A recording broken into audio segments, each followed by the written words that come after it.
حضرت سیدنا امام ابو مالک فرماتے ہیں میں غریب کا بیٹا تھا اور میری 6-7 بہنیں، میں اکیلا بھائی تھا. آپ فرماتے ہیں میرے ابا جی فوت ہو گئے. میری امی پکڑ کے مجھے ایک دھوبی کی دکان پہ لے گئی، کہنے لگی اسے کپڑے دھونے کا طریقہ بتا دے، سلیقہ سمجھا دے، یہ بھی ایک چھوٹی سی لانڈری کی دکان کھول لے گا، میری بیٹیوں کا پیٹ پال لے گا. دھوبی کہنے لگا ٹھیک ہے، میں 2-3 درہم بھی دوں گا مہینے کے، اور جب کام سیکھ جائے گا تو تنخواہ بڑھ جائے گی. امام ابو مالک رحمت اللہ علیہ فرماتے ہیں میں بہنوں کے لیے روزی کمانے نکلا، میں بیوہ ماں کے سر پہ بوجھ اتارنے کے لیے نکلا، میں غربت کے عالم میں نکلا. رستے میں امام اعظم کا مدرسہ تھا. فرماتے میں وہاں چمکتے چہرے دیکھتا، لیکن اپنی غربت کو دیکھ کے میں آگے بڑھ جاتا، پریشان ہوتا کہ میں کیسے علم حاصل کروں گا. آپ فرماتے ہیں امام صاحب مجھے اکثر دیکھتے. ایک دن امام اعظم باہر نکلے، مجھے کھڑے ہوئے دیکھا تو قریب بلایا، سینے سے لگایا، ماتھا چوما. کیا نام ہے؟ میں نے کہا ابو مالک میرا نام ہے. کہا تمہیں پڑھنے کا شوق ہے؟ کہا بڑا شوق ہے. کہنے لگے چل آ جا پڑھا کر، آ جا مدرسے میں پڑھا کر. کہتے میں سارا دن وہاں پڑھتا، گھر سے کام کرنے آتا، سارا دن امام اعظم کے پاس پڑھتا رہتا. مہینہ آیا تو میری اماں کہنے لگی تنخواہ لاؤ. میں نے کہا امی جی تنخواہ تو وہ دے گا جو ڈیوٹی پہ جاتا ہو، میں تو پڑھنے جاتا ہوں. کہتے اماں گھر سے نکلی اور بڑے غصے کے ساتھ نکلی، کہنے لگی مولوی نے میرا بچہ خراب کر دیا، میرا بچہ خراب کر دیا. میں کام پہ بھیجتی تھی، اس نے کس چکر میں ڈال دیا؟ مسلوں سے بھی کبھی پیٹ بھرا ہے، کام بھی تو کرنے چاہیے نا. کہتے امام اعظم کے سامنے کھڑی ہوئی. امام صاحب بڑے امیر کبیر آدمی، اربوں خربوں پتی تھی، اور پھر اتنے بڑے عالم فقیر، سارا بغداد، سارا کوفہ، سارا مصر سلوٹ کرتا ہے. بی بی آئی اور تیل جملے عورتوں کا طریقہ ہوتا ہے. کہنے لگی مولوی تیری سفید داڑھی، تیرا اتنا نام، تجھے خیال ہی نہیں آیا؟ میں بیوہ عورت ہوں، تو نے میرا بچہ خراب کر ڈالا، میری یتیم بچیاں روٹی کہاں سے کھائیں گی؟ مسلوں سے بھی کبھی پیٹ بھرا ہے؟ کہتی اتنے سخت جملے کہے پر قربان جاؤ امام اعظم سنتے رہے اور مسکراتے رہے. کہنے لگے میری غلطی ہے، میری غلطی ہے، میری غلطی ہے. بی بی بھول گیا تھا، غلطی ہو گئی. بی بی کہتے رہی، امام صاحب سنتے رہے. جب غصہ اتر گیا تو کہنے لگے اماں تیرا غصہ اتر گیا ہے؟ اتر گیا ہے. کہنے لگے تیرا بیٹا بڑا نیک ہے، تیرا بیٹا بڑا لائق ہے، تو اسے پڑھنے دے. کہنے لگے چپ کر دے مولوی، یہ پڑھے گا تو میں روٹی کہاں سے کھاؤں گی؟ امام صاحب کہنے لگے مجھے بتائے گی تیرے گھر کا خرچہ کتنا ہے؟ اس نے ایک لفظ پہ 3 دینار کا، ایک روایت ایسی بھی لکھی ہے بزرگوں نے، کہنے لگی 40 درہم ہے. اور اماں کہتی میں نے جان بوجھ کے زیادہ بتائے، حالانکہ میں کناب کا خرچہ کرتی تھی، لیکن جب کھلا ڈلا کرے تو وہ والا خرچہ بتایا. میں نے کہا 40 درہم خرچہ ہے، تو دے گا؟ تو کہتے امام اعظم کہنے لگے اماں تجھے لینے نہیں آنا پڑے گا، پہلی سے پہلے تیرے گھر میں پہنچ جایا کریں گے، یکم سے پہلے آئیں گے. او بھائیو کہاں استاد ملتے ہیں، کہاں استاد ملتے ہیں، کہاں وہ لوگ ملتے ہیں جو دعائیں مانگتے، التجائے کرتے، پیار کرتے. گزر گیا وہ دور.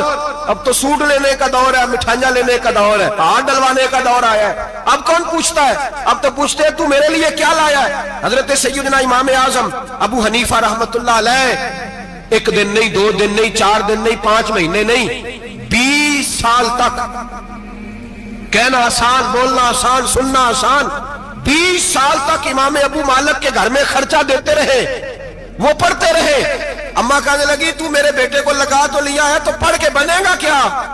حضرت امام اعظم فرمانے لگے بادشاہوں کے تخت پر بیٹھ کر بادشاہوں کے ساتھ کھانے کھایا کرے گا، ان کے ساتھ بیٹھ کے حلوہ کھائے گا، وقت آئے گا وہ دیکھے گی. کہتے ہیں میرے امام انتقال کر گئے، وقت بیت گیا. ہارون رشید نے مجھے بلایا بغداد میں اور کہا میں آپ کو چیف جسٹس بنانے لگا ہوں. کہتے ہیں میں خوشی سے سجدے کرنے لگا، میں چیف جسٹس بنا. میں نے اپنی اماں کو خط لکھا کہ اماں بغداد آ جا، تیرے بیٹے کو اللہ نے بڑی شان عطا کر دی ہے. فرماتے ہیں ہارون رشید کی بیوی بڑی اولیاء کی، علماء کی بڑی فرما بردار تھی، محبت کرنے والی تھی. اس نے حلوہ بنا کے بھیجا، کھانا بنا کے بھیجا. ہارون رشید تخت پہ بیٹھ کے کھانے لگا تو کہنے لگا امام صاحب آپ بھی یہیں آ جائیں میرے ساتھ. کہتے ایک کونے میں وہ بیٹھ گیا، ایک میں بیٹھ گیا، بیچ میں کھانا رکھ لیا. اتنی دیر میں میری اماں بھی پہنچ گئی. 2 لقمے کھائے تھے کہ اماں آ گئی. جب اماں نے مجھے تخت پہ بیٹھے دیکھا، ایک یتیم، ایک لاوارث، ایک بن باپ کا بچہ، وہ کل تک جو بہنوں کے لیے 4 دینار نہیں لا سکتا تھا، تخت پہ بیٹھ کے جب روٹی کھاتے دیکھا تو اماں تڑپ گئی، روئی، چیخیں ماری. میں نے کہا اماں کیا ہوا؟ کہنے لگی بیٹا مجھے تیرا استاد یاد آ گیا ہے، اس نے کئی سال پہلے کہا تھا اسے دین کا علم پڑھنے دے، اسے فقیہ بننے دے، یہ بہت آگے جائے گا. دیکھ آج اللہ نے تجھے کتنی شان عطا کی ہے. کہا بیٹا یہ کمال تیرا نہیں، یہ امام اعظم ابو حنیفہ کا کمال ہے. یہ ان کا کمال ہے جنہوں نے تمہیں یہاں تک پہنچایا میرے بھائی. اپنی پوری زندگی حضرت امام اعظم ابو حنیفہ نے. آج تو اساتذہ کرام، اساتذہ مجھ سے ایک ٹیچر کہنے لگے حضرت جی دل نہیں لگتا، بے سکونی سی ہے، کچھ بتلائیں. تو میں نے کہا کلاس میں کوئی یتیم بچہ ڈھونڈ لیں، کوئی لاوارث بچہ ڈھونڈیں، اس کی وردی اپنے ذمہ لے لیں، کتابیں اپنے ذمہ لے لیں، اس کا خرچہ اپنے ذمہ لے لیں، روز جیب میں ٹافیاں ڈال کے جایا کرے کہ غریب کو دینی ہے. پر میں 2 مہینے یہ والا وظیفہ بھی پڑھ کے دیکھے، اللہ آپ کو سکون عطا کرے گا. یہ بھی کہنے لگے بڑی ٹھنڈک ہوئی ہے، بڑا سکون ملا ہے، بڑی تابعداری. میں نے کہا آپ لفظوں سے سکون چاہتے ہیں، وہ لوگ خدمت کر کے سکون لیتے تھے. کوفے کا ایک امیر آدمی تھا، پھر غریب ہو گیا. غریب، غربت بڑی پریشانی ہے، بڑی پریشانی، بڑی آزمائش. غریب بیوقوف اس لیے ہوتا ہے کہ اس کی جیب میں پیسے نہیں ہوتے. غریب مجبور اس لیے ہوتا ہے کہ اس کے پاس ہوتا کچھ نہیں نا، تو ساری آزمائشیں کٹھی آ جاتی. غریب آدمی تھا، محنت مزدوری کرتا لیکن پوری نہ ہوتی. وہ کہتا ایک دن گلی میں ککڑی بیچنے والا آیا. تو میری ایک بیٹی تھی چھوٹی سی، باقی بچے بڑے تھے. چھوٹی ضد کرنے لگی، کہنے لگی ککڑی کھانی ہے. ککڑی کہتے میں پریشان ہو گیا، دل ٹوٹ گیا. بیٹی نے سوال کیا ہے. فرماتے میں نے سوچا کس کے پاس جاؤں، کسی اور کے پاس مجھے سمجھ نہ آیا، میں سیدھا امام اعظم کے پاس چلا گیا. یہ شخص ہے جو مجھے دے گا بھی اور میرا پردہ بھی رکھے گا، مجھے دے گا بھی اور میرا، بولیے، میرا یہ پردہ بھی رکھے گا. یہ رسوا نہیں کرے گا، یہ فوٹو نہیں کھچائے گا. یہ فوٹو کھچا کے پہلے دن فیس بک پہ نہیں لگائے گا کہ میں غریبوں میں تھیلے بانٹ رہا ہوں. یہ اسی وقت اخبار والوں کو نہیں بلائے گا ایک تھیلا اور 6 اخباروں میں تصویریں. یہ اس طرح نہیں خیرات دے گا. حضرت امام اعظم کے پاس گیا تو فرماتے رش بہت زیادہ تھا، میں امام صاحب سے بات ہی نہ کر سکا. واپس آ گیا، امام صاحب نے بندہ بھیجا، فرمایا پتہ کر یہ بندہ کسی ضرورت کے لیے آیا تھا، رش کی وجہ سے بات نہیں کر پایا. کہتے واپس میرے پیچھے بندہ بھیجا، وہ میرے گھر تک آیا. گھر آ کے اس کو حالات کا پتہ چل گیا، واپس گیا. کہتے ہیں 3 تھیلیاں اشرفیوں کی بھر کے امام اعظم لائے اور خود آئے اور رات کے اندھیرے میں آئے اور مجھے تھیلیاں دے کے نا تو میرے آگے ہاتھ باندھ دیے. میں نے کہا حضور ہاتھ کیوں باندھتے ہیں؟ آپ فرمانے لگے یار دکھ اس بات کا ہے کہ تو میرا پڑوسی تھا اور تیری غربت کا مجھے پتہ ہی نہیں چلا. تو میرے علاقے کا تھا اور میں نے سوچا ہی نہیں، میرا اپنا تھا، مجھے خیال ہی نہیں آیا. فرمایا معاف کر دے، میری شکایت نہ کرنا کہ یہ میری طرف توجہ نہیں کرتا. علم بھی تھا، عمل کا نور بھی تھا، تقوی کا حسن بھی تھا، غریب کی مدد کا جذبہ بھی تھا. آج لوگوں پر مال کا فتنہ سوار ہوتا ہے، سب پر نہیں لیکن زیادہ لوگوں پر. جیسے جیسے مال آتا جاتا ہے ویسے ویسے عقل بھی آتی جاتی ہے، ویسے ویسے سیانے بھی ہوتے جاتے ہیں. کہتے ہیں وہ بھی کمائے، وہ بھی کرے، میں تو ٹیکنیکلی بڑا ہوں، میں عقل مندی، میں بڑی نہ بہن کی فکر رہتی ہے، نہ بھانجوں کی فکر رہتی ہے، نہ رشتہ دار کی فکر رہتی ہے، نہ دائیں بائیں کچھ دیکھتے ہیں. لوگ جیسے جیسے پاورفل ہوتے جاتے ہیں، ہٹتے جاتے ہیں، کٹتے جاتے ہیں، امیروں سے گرانے لگتے جاتے ہیں، آگے کی طرف دیکھتے جاتے ہیں. امام اعظم ابو حنیفہ رحمۃ اللہ علیہ نے ساری زندگی پیار کیا، محبت بانٹی، علم، فقاہت، تقوی، روشنی. آج لوگوں کو علم ہوتا ہے پر علم کا نور نہیں ہوتا. ہمیں بہت ساری باتوں کا پتہ ہوتا ہے پر وہ باتیں ہمارے لفظوں میں ہوتی ہیں، ہم اس کے حسن سے آگاہ. اور اگر میں یہ کہہ دوں کہ ہمیں ان باتوں پر یقین کامل نہیں ہوتا، کہہ رہے ہوتے ہیں، ہم سمجھتے ہیں، بڑی باتیں کرتے ہیں، لیکن ان باتوں کے پیچھے جو عمل کا جذبہ ہے وہ پھیکا ہوتا. امام اعظم ابو حنیفہ رحمۃ اللہ تعالی علیہ جتنے بڑے عالم تھے اتنا ہی بڑا خوف تھا اللہ کا دل، اتنا ہی بڑا خوف تھا. ایک آدمی کہتا ہے میں نے امام صاحب سے مسئلہ پوچھنا تھا، میں نے عشاء کی نماز امام صاحب کے پیچھے پڑھی. کتنی لوگ باتیں سنتے ہیں، اس کا اثر کتنا لیتے ہیں، لیکن امام صاحب رحمۃ اللہ علیہ کا طریقہ کیا تھا؟ کہتے میں نے امام صاحب کے ساتھ نماز پڑھی مسجد میں تو قاری صاحب نے قرآن پڑھا، اذا زلزلت الارض زلزالها واخرجت الارض اثقالها. فرماتے ہیں آخری 2 آیتیں پڑھی، فمن يعمل مثقال ذرة خيرا يره ومن يعمل مثقال ذرة شرا يره. اللہ فرماتے ہیں میں قیامت کے دن تیرے ذرے ذرے کا حساب کروں گا. ذرہ برابر نیکی ہوئی تو تیرے سامنے آئی، ذرہ برابر گناہ ہوا تو تیرے کس کے برابر؟ جی وہ کتنا ہوتا ہے؟ ریت کا 1 ذرہ، اس کے برابر بھی گناہ ہوا تو تیرے سامنے. یہ اللہ کہہ دیا ہے تو ایسا انشاءاللہ ہو کے رہے گا. اللہ ایک دفعہ دکھائے گا. دعا فرمائے اللہ ہمیں معافی عطا فرمائے، اللہ ہم سے درگزر فرمائے، اللہ ہمیں بخشے ہوئے میں شامل فرمائے. یہ آیت امام صاحب نے سنی تو کہتے ہیں میں نمازی سارے چلے گئے تو امام صاحب بیٹھے اور یوں نہ اپنی داڑھی پکڑ لی، چراغ ٹمٹما رہا، کہتے ہیں داڑھی پکڑ لی اور امام صاحب بیٹھے. میں نے کہا کہ کسی محویت کے عالم میں ہے، سوچ میں چلے میں تھوڑی دیر میں آتا ہوں. کہتے میں 2 گھنٹے کے بعد آیا تو امام صاحب ایسے بیٹھے ہیں داڑھی پکڑی ہوئی. میں نے کہا ٹھہر کے آتا ہوں. میں پھر 1-1.5 گھنٹے کے بعد گیا تو ویسے ہی بیٹھے. کہتے ہیں تہجد کا وقت ہو گیا, میں مسجد میں گیا تو چراغ ٹمٹمانے لگا, ختم ہونے کے قریب آ گیا. امام صاحب بیٹھے ہیں. اب میں نے دیکھا کہ آنکھیں آنسوؤں سے بھری ہوئی ہیں اور اپنی داڑھی پکڑ کے کھینچ رہے ہیں اور کہتے ہیں یا اللہ تو اگر ذرے ذرے کا حساب لے گا تو ابو حنیفہ تو الجھ جائے گا. اے اللہ تو ذرے ذرے کے بارے میں پوچھے گا تو میں تو نہیں جواب دے سکتا. خدا بندہ اس طرح کر, میرے ان سفید بالوں پہ رحم کھا. اے اللہ میرے بڑھاپے پہ مہربانی فرما, مجھ سے نہ ذرے ذرے کا پوچھنا, میں بڑا کمزور ہوں, میں نہیں جواب دے سکتا. مولا مجھ سے درگزر والا معاملہ کر. کہتے تڑپ رہے امام صاحب. فجر کی اذان ہوئی تو امام صاحب نے دائیں بائیں دیکھا, میں پیچھے کھڑا تھا. میں نے کہا حضور ساری رات ہی گزر گئی, آپ ایک آیت سن کے پریشان رہے اور میں روزانہ 20 تقریریں سنتا ہوں, درجنوں حدیثیں سنتا ہوں, مجھے تو اثر نہیں ہوتا. آپ فرمانے لگے مجھے تیرے معاملے کا نہیں پتا, لیکن مجھے اگر تو نے دیکھ لیا ہے تو کسی کے ساتھ ذکر نہ کرنا مجھے. اور فرمانے لگے پھر تو نیک آدمی ہوگا, تجھے نہیں خیال آتا. تو میں تو جانتا ہوں من آنم کے من دانم, پتہ سارا ہے سردار نو کی دیا نا, میں تو جانتا ہوں نا, مجھے خبر ہے, لہٰذا میں نہیں حساب دے سکتا, تیرا نہیں مجھے پتا. جتنا میرے بھائی علم زیادہ اتنا خوف بھی. حضرت عبداللہ ابن مسعود فرماتے ہیں زیادہ باتیں کرنے والا عالم نہیں ہوتا, اللہ سے زیادہ ڈر جانے والا عالم ہوتا ہے.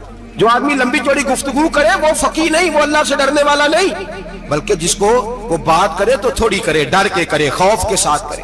اللہ کی خشیت جس کے دل میں ہو وہ بڑا عالم ہوتا ہے. حضرت امام اعظم ابو حنیفہ رحمت اللہ علیہ مالدار تھے اور اپنے مال میں سے حصے نکالتے تھے. امام صاحب فرمایا کرتے تھے میں نے چند 1000 درہم رکھ دیے. حضور کس لیے؟ فرمایا لوگوں کو قرضہ دینے کے لیے. نبی پاک صلی اللہ علیہ وسلم نے فرمایا قرضہ لینے والے کو منع کیا ہے, فرمایا قرضہ ایک قید ہے, بغیر مجبوری کے نہ لینا. اب لینے والے بھی احتیاط نہیں کرتے, فٹافٹ قرضے کے پیچھے بھاگتے. بڑی مجبوری ہو تو قرضہ لیں, فرمایا مقروض قیدی ہوتا ہے, قرضہ لینے سے بچو. اور دینے والے کو کیا کہا؟ فرمایا اگر سامنے والا تنگ دست ہو نا, تنگ دست, تو اسے مہلت دو. جتنی تم مہلت دو گے اللہ اتنے پیسے روز صدقہ کرنے کا ثواب عطا فرمائے گا. اگر تنگ.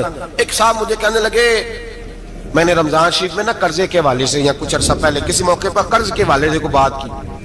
ایک صاحب مجھے کہنے لگے حضرت صاحب جیسے کسی کو لینا ہوئے نا 20,000 تو انہوں ترا کے لئی دے, تو جی 20 کروڑ لینا ہوئے تو پھر نہیں ترایا جانا. میں نے کہا کیوں؟ کہنے لگے 20,000 والا بندہ ماڑا ہوتا ہے نا, جہاں 20 کروڑ کھا گیا وڈی مگرمچھ ہوتا ہے, انہوں ترایا جا سکتا, وہ دے کے بندے ترلے ہی کر دے چل بھائی کیویں دے سکنا. وہ جو 20,000 والا نا ماڑا بندہ کہنے تو دینے نے کہ تیرا بندوبست کریے, کہنے چوری صاحب جمعرات لے آؤ کسی طریقے. جمعرات ماڑا ہے نا. نبی پاک نے کیا فرمایا؟ حضور نے فرمایا تجھے پتہ چل جائے کہ تنگ دست ہے تو مہلت دے, جتنے دن تو اس سے پیسے نہیں لے گا اتنے پیسے روز صدقہ کرنے کا ثواب دیا جائے. اب لوگ جو تگڑی موٹے مگرمچھ ہیں ان کو مہلت دیتے ہیں, وہ کہتے ہیں جا جتھو لب دے نہیں لے, پھر کہتے ہیں نہیں آپ بتائیں آپ کیسے دے سکتے. اور ماڑا بندہ انہیں 2,000 دینا ہے دکان کا, اس کو دکاندار کہتا ہے کل سائیکل لے کے تب گزرنا, میرے آگے سے اگر پیسے دینے ہیں تو میں نے سائیکل رکھ لینا.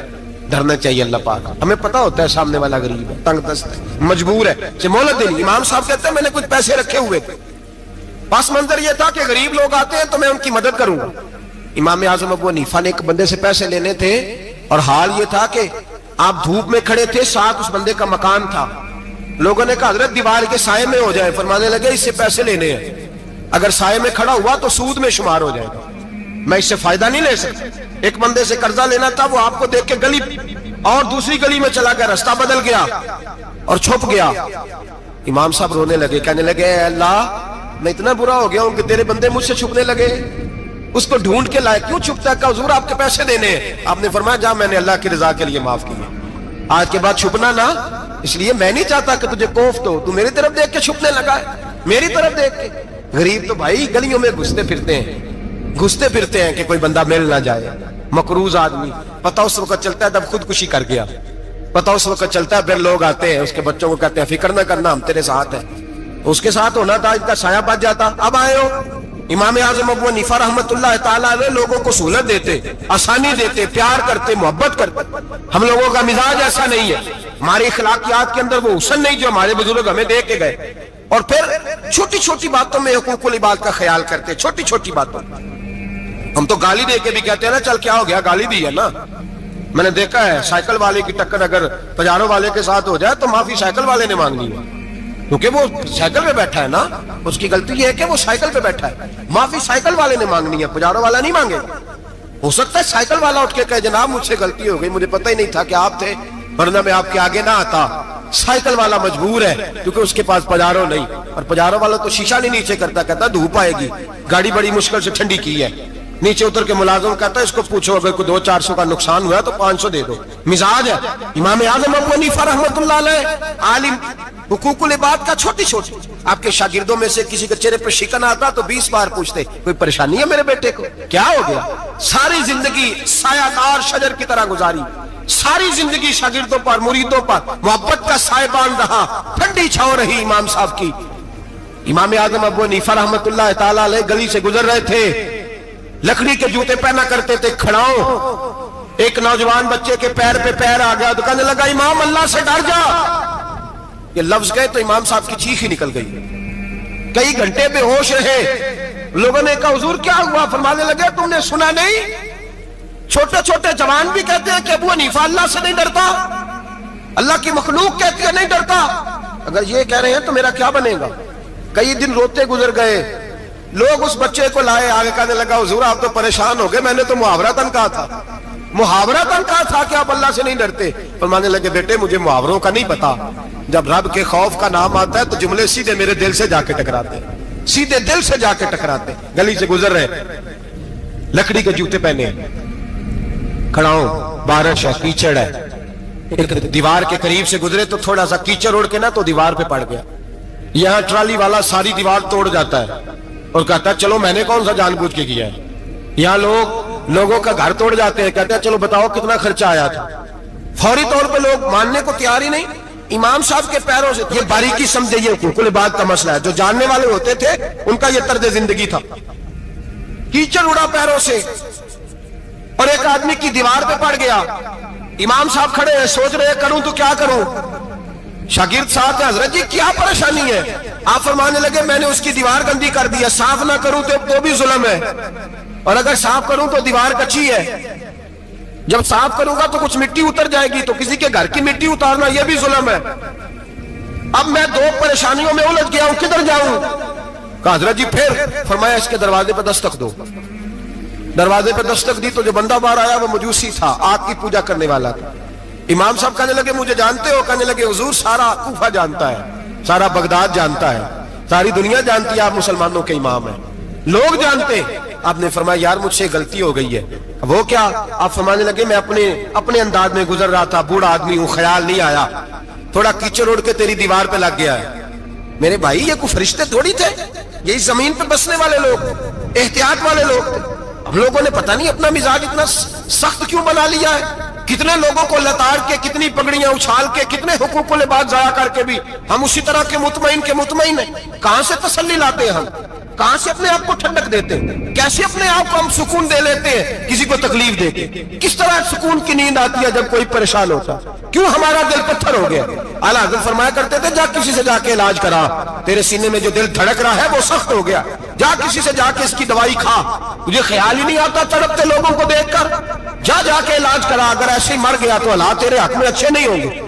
حضرت امام صاحب تڑپ رہے ہیں اور اس شخص کے سامنے آہوزاری کر رہے ہیں جو مجوسی بھی ہے, غریب بھی ہے, کچے گھر میں رہتا ہے. فرمایا یار بتاؤ کیا کروں. امام صاحب باتیں کر رہے ہیں تو وہ آدمی حیرت میں کھو گیا, کبھی دیوار دیکھتا, کبھی اپنا آپ دیکھتا, کبھی امام صاحب کو دیکھتا, دائیں بائیں دیکھتا, پسینے آنے لگے, پتہ نہیں کیا سوچوں کا مد و جزر چلنے لگا, کہاں بات گئی, کہاں تک اس کی سوچ گئی, کہاں پلٹ کے آئی. کہنے لگا امام صاحب میں تو چوک میں رہتا ہوں, روزانہ پتہ نہیں کتنی گاڑیاں مٹی برسا جاتی ہیں, کبھی کوئی نہیں آیا, آپ کو کیا ہوا؟ آپ فرمانے لگے مجھے کسی کا نہیں پتا, مجھے تو میں نے جو قرآن حدیث پڑھا ہے مجھے تو ڈر آ رہا ہے, مجھے بتا تو معافی دیتا ہے کہ نہیں, تیری دیوار صاف ہوگی کہ نہیں. کہنے لگا حضور دیوار کو چھوڑے, پہلے کلمہ پڑھائے, میرا دل تو صاف کر دے. کہنے لگا اتنا میٹھا دین, اتنا پیارا دین, اتنا خوبصورت دین کہ غریب کی دیوار پر کیچڑ لگ جائے اور آپ کو اتنی تکلیف ہو, میں اس دین سے دور کیوں ہوں. یہاں روز یورپ کہتا ہے کہ مسلمان جھوٹی شادیاں کرتے ہیں, دنگا فساد کرتے ہیں, نیشنلٹی لینے کے لیے جھوٹ بولتے ہیں, جانے کس کس قسم کے لوگ پاپڑ بیلتے ہیں, کس طرح اپنا ایمان بیچتے ہیں, کیا انداز ہم اختیار کرتے ہیں. ہمارے کردار نے لوگوں کو مذہب اور دین کا باغی بنا دیا. ہمارے بزرگوں کا طریقہ یہ تھا کہ چھوٹی چھوٹی باتوں کا خیال کرنا، چھوٹی چھوٹی باتوں کا. بہت بڑے عالم تھے. یہ ساری نیکیاں تو ان کی سماجی تھی، فلاحی تھی، ان کی معاشرت کی نیکیاں تھی، دنیا داری. لیکن جو ان کا باقی کا معاملہ تھا، 4 لوگ ایسے ہیں جو ہمیشہ قرآن پاک ایک رات میں پڑھا کرتے تھے. ان میں پہلا نام حضرت عثمان غنی کا ہے، پورا قرآن پاک. دوسرا مولا علی شیر خدا کا ہے. تیسرا حضرت سعید بن جبیر کا ہے. چوتھے امام اعظم ابو حنیفہ ہیں جو ایک رات میں پورا قرآن پاک پڑھ دیا کرتے تھے. جس جگہ امام اعظم کی قبر بنی ہوئی ہے نا، اعظمیہ ایک محلہ ہے بغداد کا، اس کا نام ہی اعظمیہ امام صاحب کے نام ہے. جہاں قبر بنی ہوئی ہے وہاں بیٹھ کے امام اعظم ابو حنیفہ نے 60 مرتبہ قرآن پاک ختم کیا. خود پڑھا، خود فرمایا یہاں میں نے دفن ہونا. اس جگہ 60 قرآن پاک پڑھے. رمضان کا مہینہ آتا تھا تو امام صاحب ایک قرآن پاک دن میں پڑھتے تھے، ایک رات کو پڑھا کرتے تھے. ایک قرآن پاک سنایا کرتے تھے. امام صاحب رحمت اللہ علیہ ساری رات نفل پڑھتے. لوگ کہتے ہیں کہ امام صاحب کی رات نماز کے لیے کھڑے ہوتے تو ایک رکعت میں 15 سپارے پڑھتے.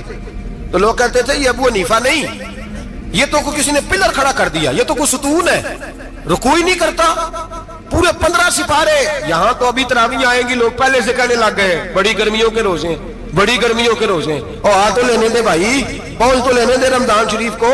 اللہ بڑا مہربان ہے، ہر چیز کو بدلنے پہ قادر ہے. پہلے سے لوگ تیاری کر رہے ہیں، مسجدیں ڈھونڈیں گے جائے ایسی اچھا ہو، قرآن جلدی پڑھا جائے، ڈھونڈ کے. امام صاحب رحمت اللہ تعالیٰ علیہ، اور میں اکثر کہا کرتا ہوں، میں کہتا ہوں تو تراویح میں کھڑا نہیں ہوتا، پاسپورٹ کے دفتر کھڑا ہو جاتا ہے 2 گھنٹے، شناختی کارڈ کے دفتر تو 3 گھنٹے کھڑا ہو لیتا ہے. یہ تیرا ظلم ہے اپنی ذات کے ساتھ کہ تجھے قرآن کے لیے کھڑا نہیں ہوا جاتا، دنیا داری کے لیے کھڑا. وہ پروجیکٹر کرانے جائے تو چاہے تجھے 4 گھنٹے لائن میں کھڑا ہونا پڑے، وہاں تو کھڑا ہو لیتا ہے. اللہ سے ڈر، اپنی تھوڑی سی دنیا داری کے لیے سارا کچھ کر لیتا ہے. حضرت امام صاحب رحمت اللہ تعالیٰ علیہ تقویٰ اور طہارت کے پہاڑ 55 حج کیے امام اعظم نے. کتنے؟ 55 حج فرمائے. حج ایک مشقت والا کام ہے، جدوجہد والا کام ہے. جوان بھی تھک جاتے ہیں، کہتے ہیں بڑا مشکل ہے جی، اور یہ جتنا مرضی آسان ہو گیا قیامت تک اس نے مشکل ہی رہنا ہے، اس لیے کہ یہ ایک مجاہدہ ہے. 55 حج کیے. آخری حج پہ گئے تو کعبے کے مجاور کو کہنے لگے ذرا کھول نہیں دیتے کعبے کا دروازہ، میرا اندر جانے کو دل کرتا ہے. اس نے دروازہ کھولا، اندر گئے تو کہنے لگے خدایا، 2 جملے کہے. کہنے لگے اے اللہ، جتنا تو نے مال دیا تھا میں اتنا شکر نہیں ادا کر سکا، اور جتنا تو نے علم دیا تھا میں اتنا عمل نہیں کر سکا. اب بوڑھا ہو گیا ہوں، مہربانی کرنا مجھ سے درگزر والا معاملہ کر. اور اے اللہ اگر تو مجھے بتا دے کہ تو راضی یا ناراض ہے تو میں ذرا سکون سے مر جاؤں. کہتے ہیں کعبے کی دیواروں سے آواز آنے لگی، ابو حنیفہ تیرا رب تجھ سے بڑا راضی ہے. داتا گنج بخش علی اجمیری جیسا بابا 1000 سال پہلے لکھ کے گئے کشف المحجوب میں. داتا صاحب نے لکھا ہے 1000 سال پہلے کشف المحجوب میں. داتا صاحب فرماتے ہیں میں حضرت بلال کی قبر پہ حاضری دینے گیا، یعنی 1000 سال پہلے کے مسلمان بھی قبروں پہ مزاروں پہ جایا کرتے تھے. داتا صاحب لکھتے ہیں، کہتے ہیں ملک شام میں حضرت بلال حبشی کی قبر پہ حاضری دینے گیا. میں قبر پہ حاضری دے کے تو ساتھ لیٹ گیا، میری آنکھ لگ گئی، مجھے خواب میں نبی پاک کا دیدار نصیب ہوا. گویا حاضری حضرت بلال کی، اور برکت یہ کہ وہاں مجھے مصطفیٰ کا دیدار نصیب ہو رہا ہے. فرماتے ہیں نبی پاک میری خواب میں آئے، حضور نے ایک بوڑھے بابے کے گلے میں ہاتھ ڈالا ہوا ہے اور اپنے ساتھ چلا رہے ہیں. میں نے عرض کی یا رسول اللہ یہ کون ہے؟ تو نبی پاک نے فرمایا یہ تیرا امام اعظم ابو حنیفہ ہے. فرماتے ہیں مجھے سمجھ آ گئی کہ امام اعظم بھٹک اس لیے نہیں سکتے کہ انہیں رسول پاک نے سارا عطا فرمایا ہے، وہ بھٹک اس لیے نہیں سکتے کہ نبی پاک نے انہیں سارا دیا. داتا گنج بخش علی اجمیری رحمت اللہ تعالیٰ علیہ فرماتے ہیں کہ امام صاحب رحمت اللہ تعالیٰ علیہ بہت بڑی شخصیت. امام اعظم کا پیغام کیا ہے؟ انہوں نے فقہ بنائی، دین پھیلایا. جتنی بھی میں نے باتیں سنائی سارا ایک پیغام ہے امام صاحب. امام صاحب رحمت اللہ تعالیٰ علیہ فرماتے ہیں کہ دین پر عمل کرنے والوں کو بھی کسی اچھی صحبت کی ضرورت ہوتی ہے.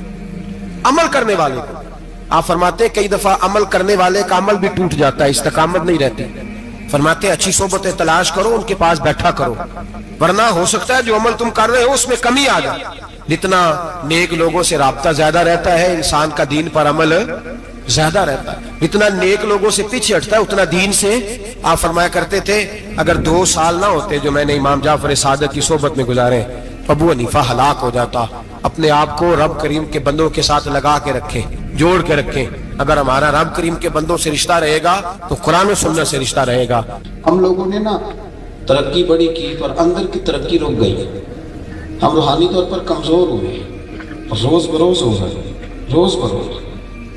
ہماری وہ دلچسپیاں دین کے ساتھ، وہ تقویٰ، وہ پرہیزگاری، وہ امانت داری، وہ ایک پیسہ کسی کا اٹھانا تو خوف کرنا، مسلمانوں میں روز یہ مثالیں پیدا ہوتی تھیں، پر آہستہ آہستہ دنیاوی ترقی بڑھ گئی، دل کی، روح کی، روحانیت کی ترقی رک گئی۔ حضرت ابوبکر صدیق رضی اللہ تعالیٰ عنہ حضرت عائشہ صدیقہ سے ملنے کے لیے تشریف لائے، تو حضرت عائشہ صدیقہ رضی اللہ تعالیٰ عنہ کے گھر تشریف لائے۔ آپ اس وقت امیر المومنین تھے، نبی رحمت علیہ السلام کے وصال ظاہری کے بعد۔ ادھر دیکھا ادھر دیکھا، دائیں بائیں دیکھا، چھت پہ دیکھا تو حضرت عائشہ صدیقہ کہنے لگی حضور خیریت ہے؟ فرمانے لگے عائشہ ایک بات کرنی ہے بیٹے۔ امیر المومنین کیجئے۔ تو فرمانے لگے عائشہ ناراض نہ ہونا، تمہاری چھت پر نہ نور برسا کرتا تھا، پر آج میں نے بڑا تلاش کیا ہے وہ مجھے نظر نہیں آیا، وہ کہاں گیا نور؟ کدھر؟ جناب عائشہ صدیقہ رو پڑی، اتنا روئی کہ دوپٹہ بھیگ گیا، آنچل بھیگ گیا آنسوؤں کے ساتھ۔ کہا حضور میں نے نا اصرار کیا ہے بہت ساری کنیزوں نے، تو میں نے کل ایک نیا جوڑا سلوا کے پہن لیا ہے۔ تو میں پتر اس کا مطلب ہے تیری توجہ دنیا داری کی طرف ہو، یہ جوڑا اتار دے، وہ پرانے والا پہن لے، تیری چھت پہ نا نور برسا کرتا تھا، تیری چھت پہ نور برستا تھا، وہ نظر نہیں آیا۔ اپنے باطن کا خیال رکھیں، ہمیں نہیں پتہ ہوتا، یہ بگڑ جاتا ہے۔ میں اب آپ کے بیچ کچھ ایسی باتیں جو کر بھی نہیں سکتا، ہمارے صوفیاء نے لکھا ہے مریدوں کی وجہ سے بھی خرابی ہوتی ہے۔ جو تعریفیں ہوتی ہیں نا بڑی زیادہ، اٹھا کے شیخ کو بٹھا دیتے ہیں کہیں پتہ نہیں کیا بن گیا ہے، اپنی ترقی کئی دفعہ رک جاتی ہے۔ شیخ شہاب الدین سہروردی رحمۃ اللہ تعالیٰ علیہ گھنٹوں بیٹھے رہتے تھے مسلح پہ، تو لوگ بڑے ہوتے ہیں نا مثالیں دینے والے، کہ حضرت یہاں دنیا ملنے آئی ہے، آپ مسلح پہ بیٹھے ہوئے ہیں، لوگ آپ کا انتظار کر رہے ہیں اور آپ نفلوں میں لگے ہوئے ہیں، پہلے ان سے تو ملنے، تو آپ فرمانے لگے یہ مجھ سے دعائیں قبول کرانے آئے ہیں، تو اگر میں رب اور رسول سے کچھ لوں گا نہیں تو انہیں دوں گا کیا؟ پہلے کچھ لے تو لینے دے، وہاں سے کچھ لوں گا تو یہاں دوں گا۔ یہ آؤ بھگت، یہ شور شرابے، یہاں بھی روحانیت میں خرابی ہے۔ اپنا خیال رکھو، اپنا، میں کہہ چکا ہوں کہ تو اگر میرا نہیں بنتا نہ بن، اپنا تو بن۔ علامہ اقبال کہنے لگے دل بیدار فاروقی، دل بیدار کراری، کہنے لگے یاد رکھنا اگر تیرا دل بیدار ہو گیا تو حضرت فاروق اعظم کا طریقہ ملے گا، حضرت علی کا طریقہ ملے گا۔ اور ایک درویش نے کہا تھا کہ زندگی زندہ دلی کا نام ہے، مردہ دل کیا خاک جیا کرتے؟ اگر تیرا دل ہی مردہ ہے، تیرا دل ہی اگر مردہ ہے، تیرے دل میں کوئی شے ہی نہیں، نبی پاک صلی اللہ علیہ وسلم نے فرمایا یاد رکھنا جس کے سینے میں کچھ قرآن ہے وہ زندہ ہے، جس کے سینے میں قرآن ہی کوئی نہیں وہ تو چلتا پھرتا مردہ ہے۔ اپنا نظریں جھکائیں، تھوڑا غور کریں کہ یہ کیوں نہیں کر رہا نماز پڑھنے کو دل، یہ کیوں نہیں کر رہا اللہ اللہ کرنے کو، یہ کیوں مائل ہو رہا ہے کہ دنیا ہونی چاہیے، مسئلہ کیا ہے، کدھر گیا وہ سارا کچھ، وہ احساس، وہ شدت۔ حضرت عبد الرحمن ابن عوف رضی اللہ تعالیٰ عنہ حضور کے وصال کے بعد حضرت عائشہ صدیقہ کے دروازے پر بیٹھ کے رویا کرتے تھے، دروازے پر، چھوٹا آدمی نہیں، مکے کا مدینے کا سب سے مالدار بنا، اور فقیروں کی طرح جھولی بچھا کے مصطفیٰ کے دروازے میں بیٹھے رو رہے۔ جناب عائشہ صدیقہ باہر آ کے کہتی عبد الرحمن کیا ہوا؟ عرض کی اماں جی دیکھیں نا میرے پاس کتنی زیادہ دولت پڑی، اتنا میں مالدار ہوں، اور کیا ان کا طریقہ تھا اپنی روحانیت بحال رکھنے کا۔ فرمانے لگے امیر حمزہ مجھ سے افضل تھے، اور جب وہ دنیا سے گئے تھے تو ان کے پاس کفن کے کپڑا پورا نہیں تھا۔ مصعب ابن عمیر مجھ سے افضل تھے، اور جب کفن دیا جا رہا تھا تو سر ہم نے ڈھانپ دیا تھا اور پیروں پہ گھاس ڈال دی تھی۔ اماں جی وہ افضل لوگ تھے، لیکن اس حال میں انہوں نے دنیا چھوڑی کہ کفن کو کپڑا پورا نہیں تھا، اور میں نے اتنی دولت جمع کیا مجھے ڈر آتا ہے، رات بھی خواب دیکھی ہے کہ میں ڈوبنے لگا ہوں۔ اماں جی آپ کے دروازے نور پہ خیرات دینے آیا ہوں، میں نے لیا دعا کریں۔ جناب عائشہ صدقات و خیرات پہ کہتی ہیں وہ صدقے بھی کریں، پھر چوتھے دن آ کے رونے لگے، اپنے اس احساس کو، اپنی اس توانائی کو، اپنے اس حسن کو، اپنے اندر کے اس وقار کو انہوں نے بچا کر کے رکھا۔ لیکن حضرت معاذ ابن جبل رضی اللہ تعالیٰ عنہ کو نبی پاک علیہ السلام نے ایک صوبے کا گورنر بنایا، وہ جب واپس آئے تو ان کے پاس کچھ مال تھا، لوگوں نے تحفے طائف دیے ہوئے۔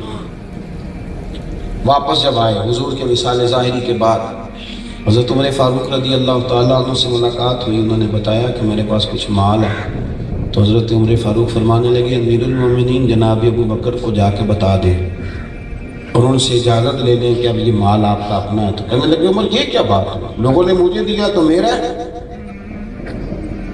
میں کیوں بتاؤں، آپ کو کوئی شک ہے میرے اوپر کہ میں نے ناجائز مال اللہ جمع کیا ہے؟ حضرت عمر کہنے لگے میں نے تو مشورہ دیا تو آپ کی مرضی۔ حضرت معاذ بن جبل کہتے ہیں میں رات کو سویا، میں نے خواب دیکھی کہ دریا بہہ رہا ہے اور میں ڈوب رہا ہوں، اور عمر میرا ہاتھ پکڑ پکڑ کے مجھے بچا رہے ہیں۔ کہتے ہیں میں سویرے اٹھا اور جناب عمر سے کہا عمر، اور میری تو روحانیت خراب ہونے لگی، اٹھ چل ابو بکر صدیق کے پاس چل، تصدیق کرا کے لاتے ہیں کہ یہ مال یہ سرمایہ یہ میرے لیے درست ہے کہ نہیں۔ میرے عزیز، ہماری نا جو روحانی زندگی ہے نا، ہماری اپنی ذاتی، ہم جو زندگی سنوار رہے ہیں نا، جو ہم مال جمع کر رہے ہیں، ڈرائنگ روم بنا رہے ہیں، اٹیچ، یہ ہماری جسمانی زندگی ہے۔ آپ کیسے سوئیں گے اس بہت بڑے کمرے میں اگر آپ کو سکون کی نیند نہیں آئے گی؟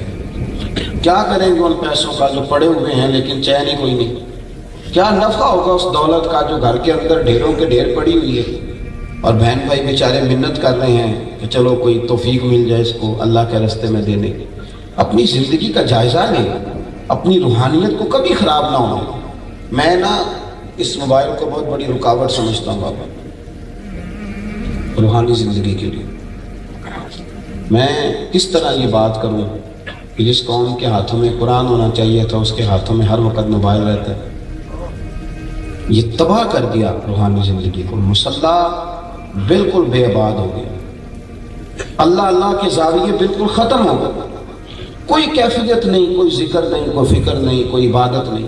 تعویذ والوں کا کام زیادہ کیوں چل رہا ہے کہ لوگ وظیفہ تو پڑھنا چاہتے نہیں، وہ چاہتے ہیں ہمیں لکھ کے دے دیا جائے تو لکھ کے دے دیا جاتا ہے۔ اپنے باطن پر توجہ کریں، آپ دیکھیں کتنے زمانے بیت گئے نماز نہیں ڈھنگ سے پڑھ سکے، آپ غور کریں کتنا وقت۔ مولانا رومی رحمۃ اللہ تعالیٰ علیہ سے ایک شخص نے کہا تھا کہ حضرت جی مال بھی بڑا دولت بھی بڑی ہے پر میں مسجد تو نہیں نہ جاتا، تو فرمانے لگے جا پھر توبہ کر جا کے، مالک تو ناراض ہے، وہ ہر شے تجھے دے کے کہتا ہے یہ لے لے اور دفع ہو جا میرے گھر نہ آنا، وہ تو ناراض ہے، جا کے اپنی اللہ ٹھیک کر، مہربانی فرمائیں اپنی طبیعت پر توجہ دیں، چھوڑیں۔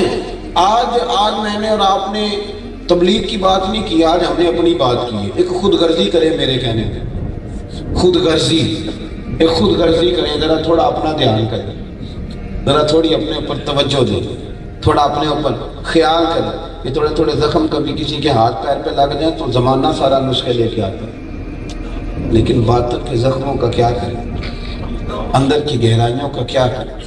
وہ جو اندر روز بروز گھڑا اور کھڈا بڑھتا جا رہا ہے اس کا کیا کیا، اس کی مرہم پٹی کا بندوبست کریں، اللہ میں زور دیں۔ آپ یقین کریں کہ لوگوں کی زبانوں پہ ہر شے جاری ہوتی ہے، اللہ رسول کا نام نہیں جاری ہوتا۔ میں کچھ لوگوں کی بات سن کے نا تو کانپ جاتا ہوں، یہ ہمارے سیاسی ورکر ہیں، یہ اپنے لیڈر کا نام لیتے ہیں تو قائد جمہوریت تو شہید فلانا تو پتہ نہیں کیا کیا لقب، اور نبی پاک علیہ السلام کا نام ان سے ڈھب سے لیے نہیں جاتا۔ آپ یقین کریں اڑ جاتے ہیں، وہ بات کہتے ہوئے ان کے جملے ٹوٹتے، کیوں؟ اس لیے کہ انہیں اللہ سے ڈرنا چاہیے کہ کیا خطا ہو گئی کہ زبان پہ نام تک جاری نہیں ہوتا۔ اپنے اذکار کو، اپنے معاملات کو، ایک بات سنیں، ایک بری نظر ہوتی ہے مرد نے عورت پہ ڈالی اور عورت نے مرد پہ ڈالی، ایک بری نظر ہوتی ہے مرد نے مرد پہ ڈالی، امرد پر بغیر داڑھی کے جو لڑکا ہوتا ہے اس کو ہمارے فقہا نے امرد کہا اور حکم دیا ہے کہ ایسے لڑکے کے ساتھ اگر کسی شخص کی نظر ٹھیک نہیں رہتی تو اس کے ساتھ بھی وہ اوقات نہ گزارے۔ ہم لوگ جو بہت زیادہ داڑھی کی تاکید کرتے ہیں تو اس کی بنیادی وجہ یہ ہے کہ آپ کو پتہ ہے کہ اس پر حکم کیا لگتا ہے، بے ریش لڑکے کا حکم کیا ہے، وہی ہے جو عورت کا حکم ہے۔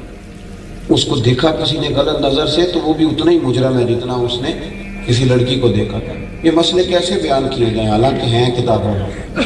ایک حافظ قرآن تھے اور بڑی تگڑی قسم کی وہ تلاوت کرتے تھے، بڑا خوبصورت قرآن شریف پڑھتے، اچانک بھول گئے، اچانک۔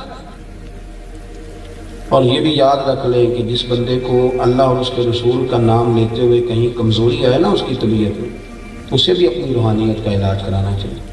اچانک بھول گئے، خواجہ حسن بصری کی بارگاہ میں عرض کی، مہربانہ کرم فرما میں تو اتنا سونا قرآن پڑھتا تھا کہ کافر بھی روک روک کے سونا کرتے، اور اب میری زبان پہ ظاہر نہیں ہوتا۔ آپ نے فرمایا ہوا کہ آج کی حضور ایک لڑکا گزر رہا تھا، خوبصورت تھا، ذرا دیکھ بیٹھا ہوں۔ آپ فرمانے لگے تجھے شرم نہیں آئی کہ رب نے تجھے پورا قرآن تیرے سینے میں دیا اور تو گند من دیکھتا پھرتا ہے؟ خیال نہیں آیا تھا؟ اتنا اس نے نوازا ہے، اور تو دائیں بائیں دیکھتا ہے۔ اس نے کہا حضور پہ حکم کریں، تو آپ فرمانے لگے حرم شریف جا، حرم شریف مسجد نبوی میں عصر کی نماز کے بعد فلاں کونے میں فلاں ستون کے پاس اس طرح کے بزرگ بیٹھے ہوں گے، ان سے دعا کرا، اللہ تیری مشکل کو آسان کرے گا۔ وہ کہتا میں نے سفر کیا، محنت کری، میں وہاں پہنچا، ان بزرگوں کو جا کے اپنا مسئلہ بیان کیا، تو وہ کہنے لگے یار تجھے ذرا خیال نہیں آیا، اللہ نے تجھے اتنا نوازا تھا اور تم کن چکروں میں پڑ گیا؟